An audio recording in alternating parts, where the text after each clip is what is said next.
There was a time in my life when everything felt unclear. It wasn't wrong, and it wasn't painful, just unclear. I was moving forward, but without direction, living my days without fully being present in them. I studied, worked, and followed routines. From the outside, my life looked stable, but inside, there was a quietness that wasn't peaceful. It was quiet because I didn't know how to explain myself, how to put my thoughts into words. Even in my own language, I struggled to describe what I felt. There was a constant sense that something was missing. Not success, not money, but expression. I had thoughts that stayed inside me and opinions that I rarely shared. When conversations became deeper, I listened more than I spoke. Not because I had nothing to say, but because I didn't know how to say it. At that stage of my life, English felt very far away.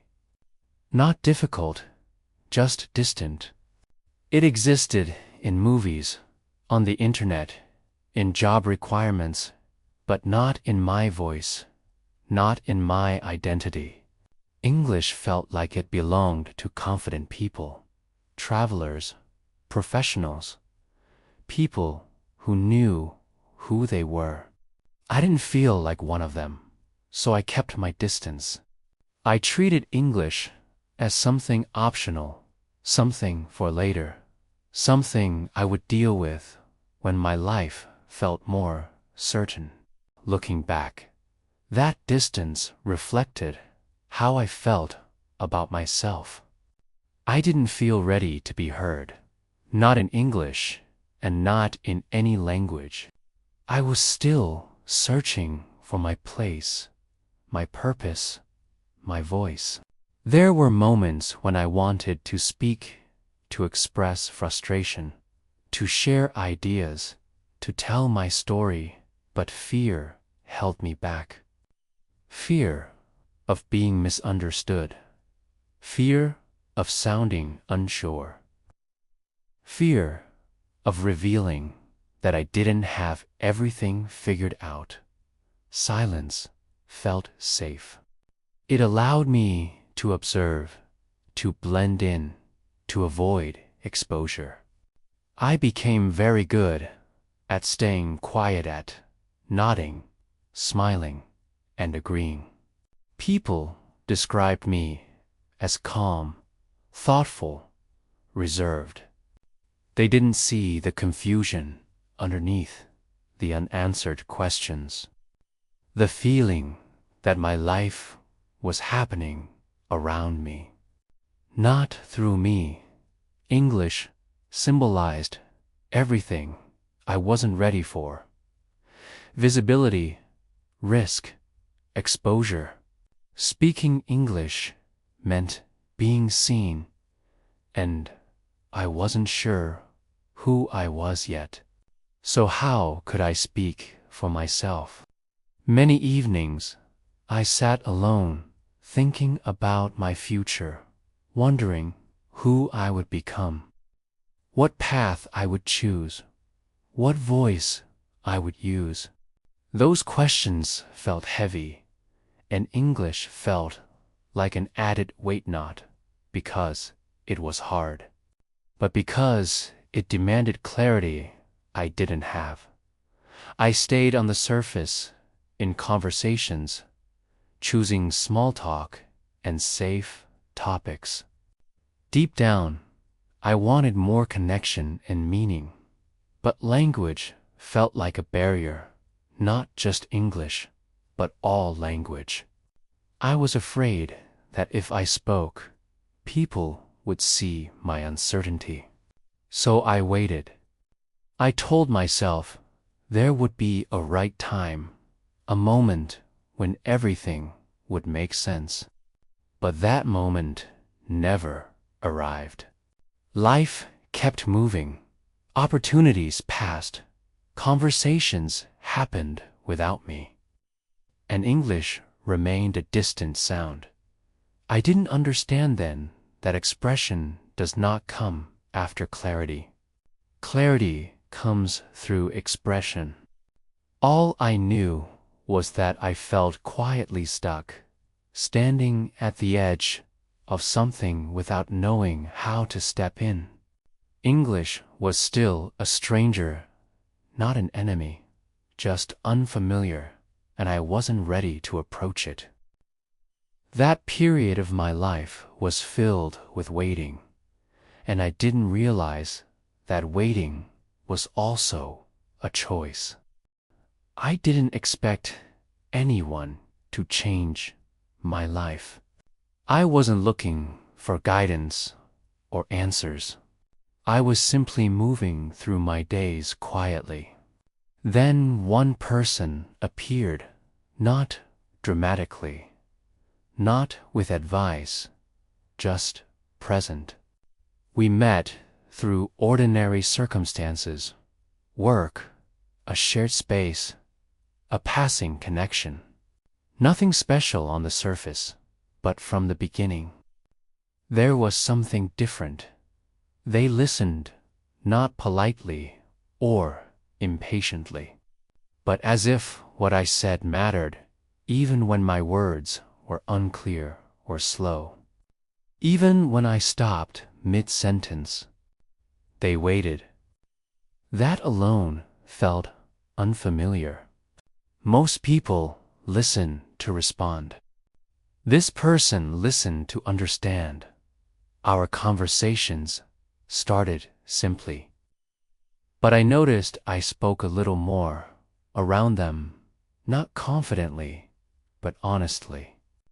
I didn't feel the need to impress or pretend. One afternoon, they asked me a gentle question. What do you enjoy thinking about? It caught me off guard. I paused, searched for words, spoke slowly, stopped, and restarted. They didn't interrupt or correct me. When I finished, they simply said, "That's interesting." That word stayed with me. It was the first time someone reflected my thoughts back without judgment. From that day, our conversations deepened gradually. I spoke more, not better, just more, and my silence felt less heavy. One day, they casually asked me something in English.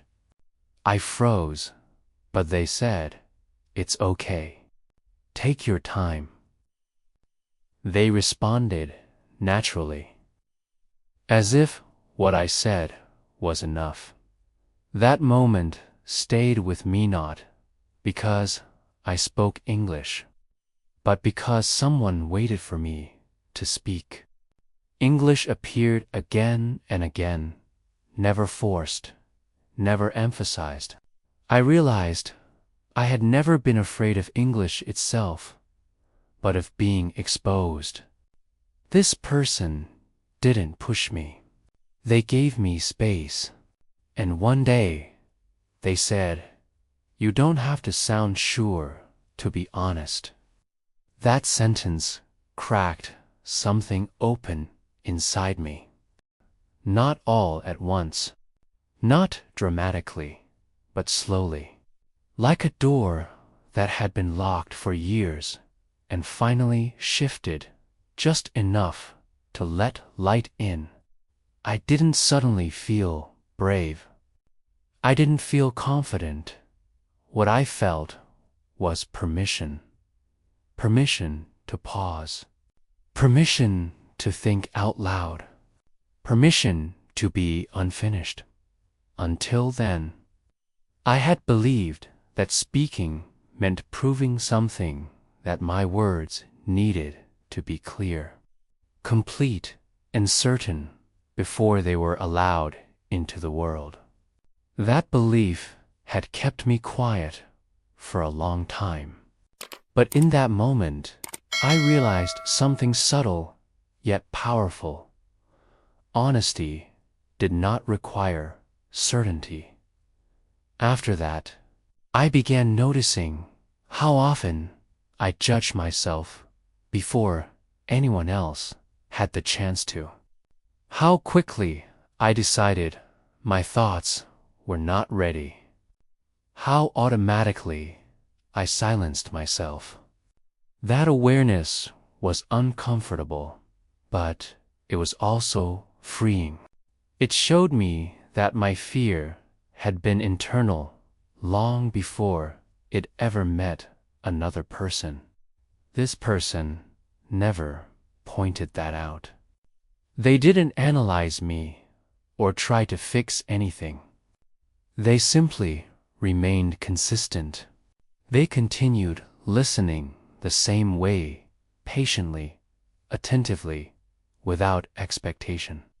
And that consistency mattered more than encouragement ever could in their presence.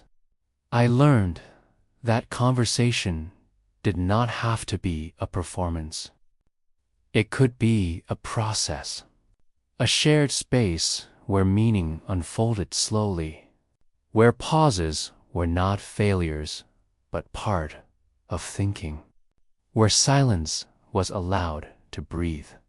I began to test this idea carefully, one thought at a time, one sentence spoken before I felt fully ready. Each time, the outcome was the same. Nothing terrible happened. No judgment arrived. No rejection followed. What arrived instead was understanding, or sometimes simply continuation. And that was enough. I started to realize that my voice did not need to announce itself loudly to exist. It only needed room, and, perhaps for the first time, I understood that what had changed my life was not the language or even the courage to speak it. It was the experience of being heard without being rushed, of being allowed to arrive at my words in my own time. That experience reshaped how I saw myself. If someone else could wait for my voice, maybe I could learn to wait for it too. After that, something inside me began to move, quietly, steadily. I stayed longer in conversations, answered instead of nodding, tried instead of retreating.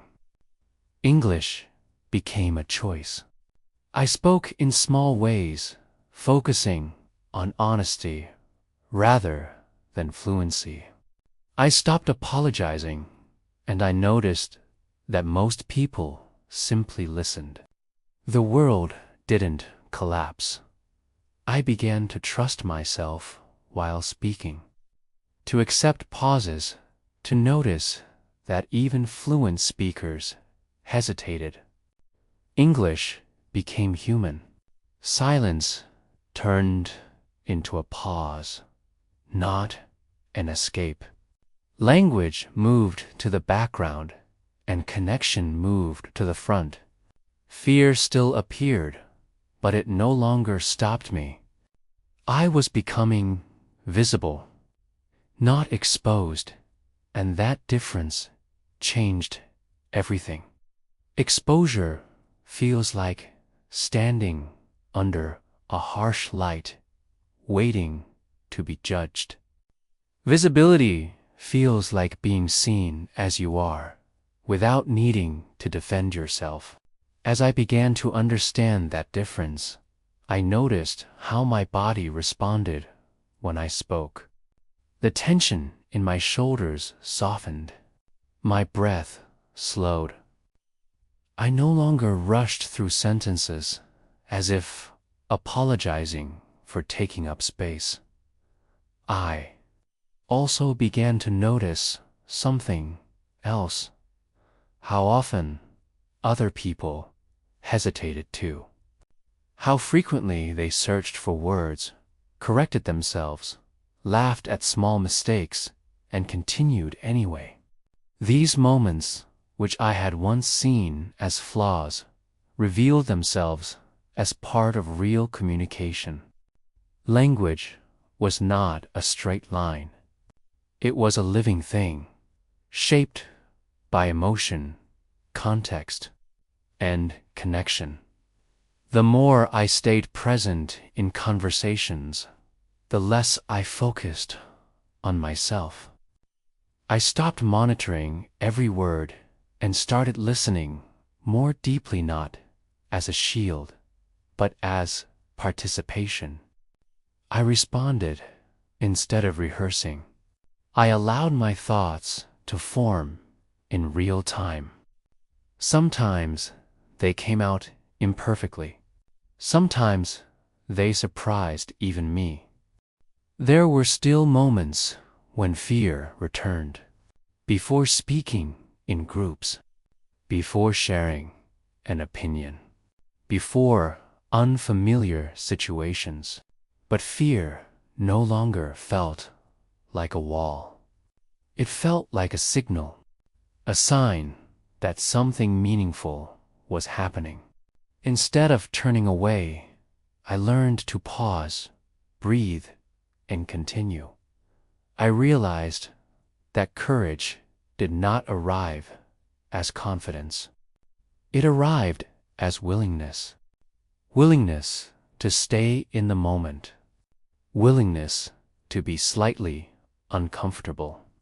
Willingness to let my voice sound the way it sounded that day. English, in this phase of my life, became less about language and more about presence. It was no longer something I practiced in isolation. It was something I lived through interaction, through misunderstandings, through laughter, through moments of connection that could not have happened if I had stayed silent. Silence still existed, but it had changed its role. It was no longer a hiding place. It became a space to think, to feel, to choose words carefully. And when I spoke after silence, my words carried more weight, not less. I began to understand that fluency was not about speed or perfection. It was about continuity, about staying engaged even when things felt uncertain, about trusting that meaning would emerge if I remained present long enough. And slowly, almost without noticing, I stopped measuring myself against an imagined standard. I measured myself by something simpler: whether I showed up, whether I spoke when it mattered to me, whether I stayed instead of disappearing. That quiet commitment to presence, to honesty, to staying, became the foundation of my growth. Not just in English, but in how I existed in the world. Looking back, I see that I wasn't silent because I had nothing to say. I was silent because I didn't believe my voice mattered. English was never the real barrier, only revealed my fear. Learning English taught me that confidence is not a starting point, but a result. You speak first, imperfectly, and confidence follows. The person who listened didn't give me answers. They gave me space. In that space, my voice grew stronger. Today, English is part of my life, not as a test, but as a companion. If you feel quiet, know this: there is nothing wrong with you. You don't need perfect language to express something real. Start where you are. Speak one sentence, pause, then speak again. You don't need to feel ready. You only need to begin. And beginning does not look the same for everyone. For some, it is a loud first step, spoken without hesitation. For others, it is a quiet sentence, said almost to themselves. Both count. I used to believe that growth would announce itself clearly, that one day I would wake up feeling different, confident, ready. But growth rarely works that way. It happens in moments so small they are easy to overlook. In choosing to speak when staying silent feels safer. In continuing a sentence even when your voice shakes. In allowing yourself to be heard without demanding perfection. There were days when I felt like I had moved backwards. Days when words disappeared, when fear returned, when silence felt familiar again. But now I understand something I didn't before. Returning to silence is not failure. It is part of the rhythm. What matters is not how often you hesitate, but whether you come back to your voice afterward. English did not change me into someone new. It helped me recognize the person I already was. Someone thoughtful, someone careful with words, someone who speaks best when given time. Once I stopped fighting that nature, learning became lighter. Speaking became less about proving myself and more about connecting.